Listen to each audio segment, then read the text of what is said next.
Alors, on se retrouve avec Moïse, qui s'adresse au peuple d'Israël. Lorsque tu présenteras les prémices de tes récoltes, le prêtre recevra de tes mains la corbeille et la déposera devant l'autel du Seigneur ton Dieu. Tu prononceras ces paroles devant le Seigneur ton Dieu. Mon père était un Araméen vagabond qui descendit en Égypte. Il y a vécu en émigré avec son petit clan. Et c'est là qu'il est devenu une grande nation puissante et nombreuse. Alors, c'est fou ce qu'on apprend à l'Église.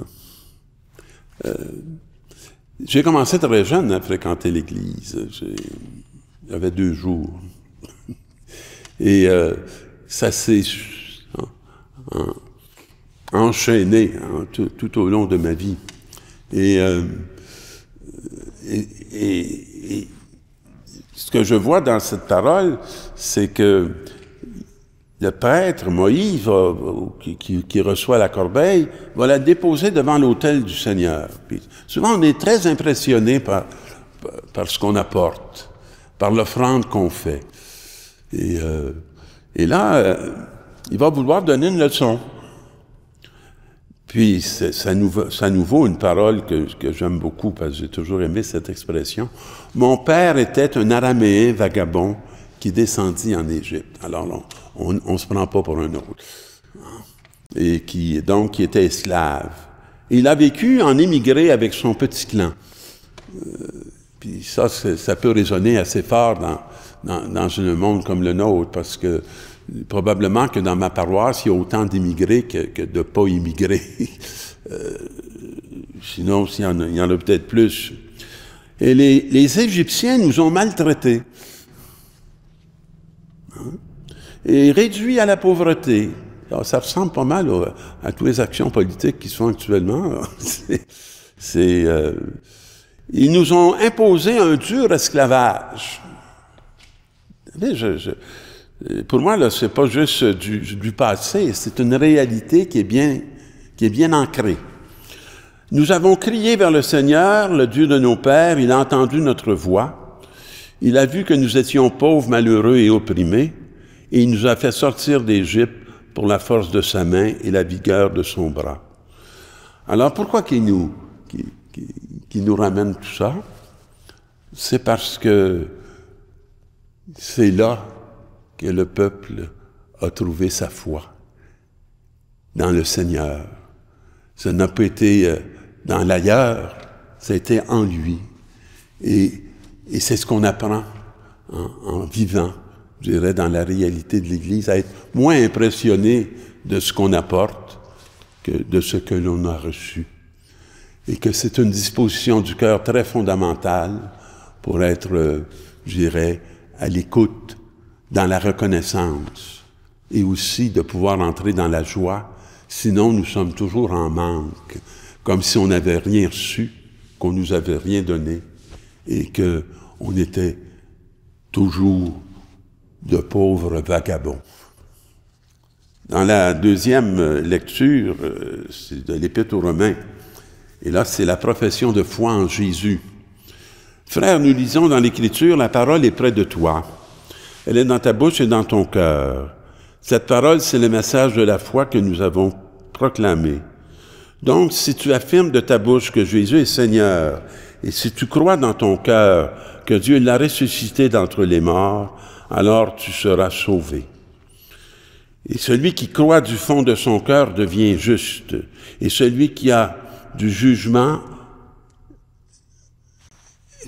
celui qui de sa bouche affirme sa foi parvient au salut. Et là, l'Écriture dit, lors du jugement, aucun de ceux qui croient en lui n'aura à le regretter. C'est quoi notre foi en Jésus-Christ? Comment elle se manifeste?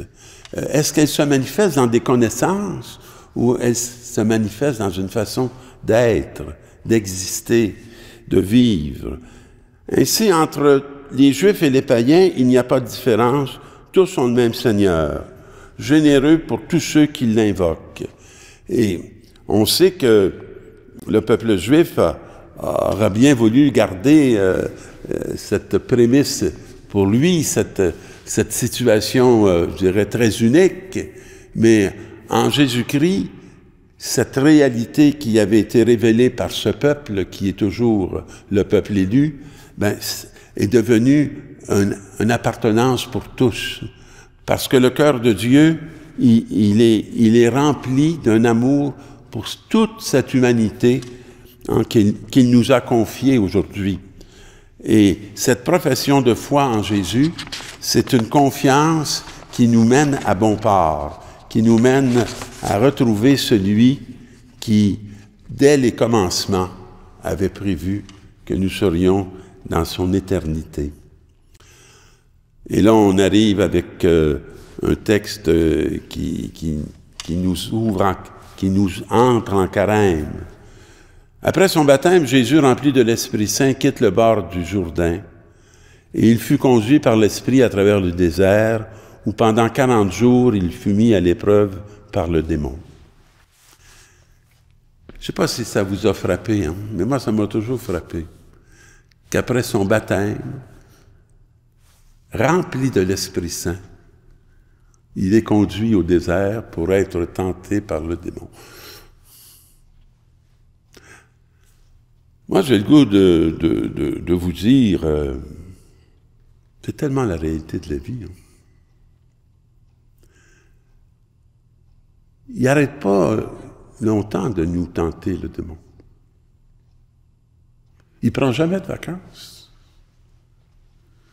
Chaque jour, il a 1001 ruses pour essayer de nous conduire hors de Dieu.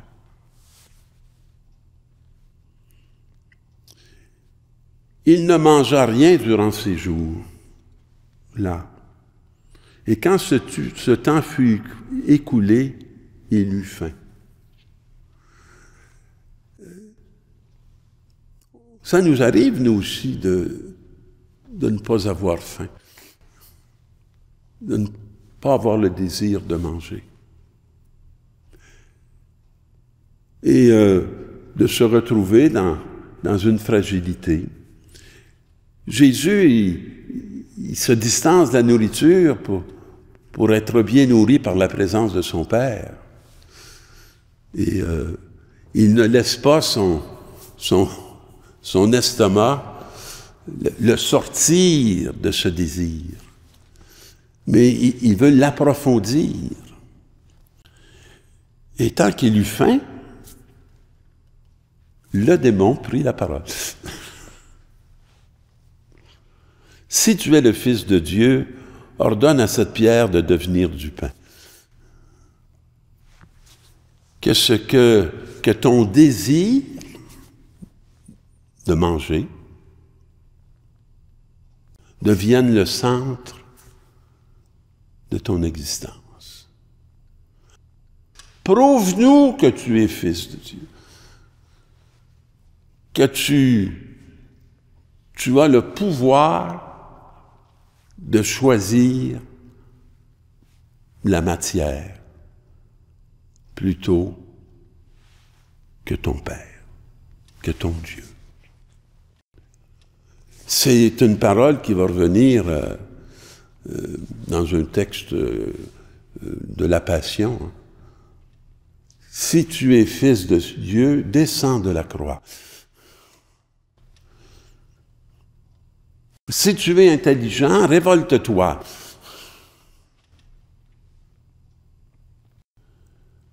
Et Jésus répondit, « Il est écrit, ce n'est pas seulement de pain que l'homme doit vivre. »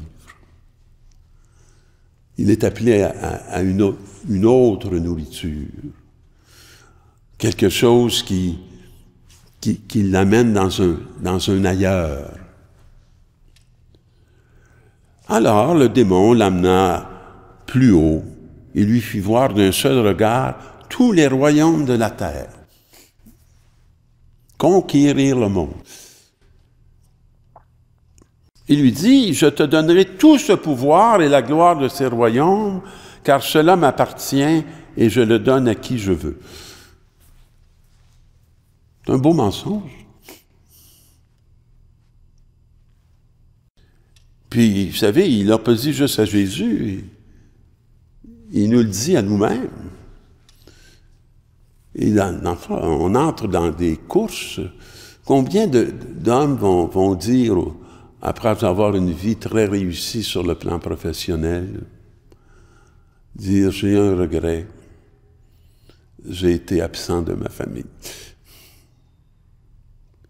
Mais je rends grâce à Dieu pour l'épouse qui m'a donné et qui a supplié à ce manque. Mais où il y a comme une grande réussite, mais une peine qui est au fond du cœur.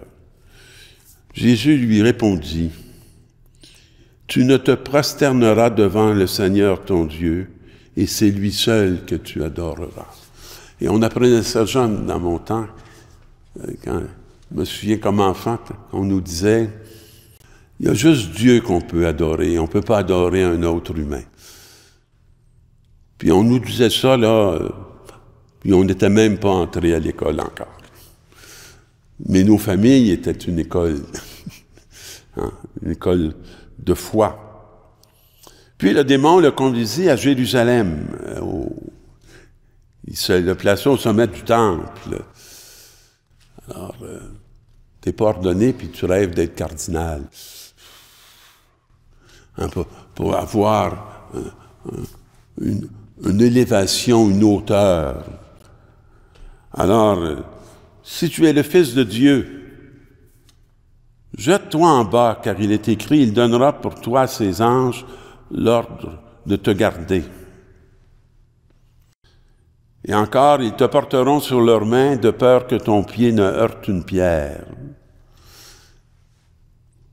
Alors Jésus lui dit, tu ne mettras pas à l'épreuve le Seigneur ton Dieu. Et j'aime beaucoup la conclusion. Ayant ainsi épuisé toutes les formes de tentation, le démon s'éloigna de Jésus jusqu'au moment fixé, jusqu'à une heure d'une plus grande vulnérabilité et fragilité. Alors, mes amis, on entre en carême, que ce temps de conversion qui nous est proposé nous donne la joie de pouvoir entrer avec Dieu dans ces tentations que Jésus a vaincues et que nous sommes appelés à vivre, nous, aujourd'hui, pour être dans la confiance en celui qui nous mène à bon port.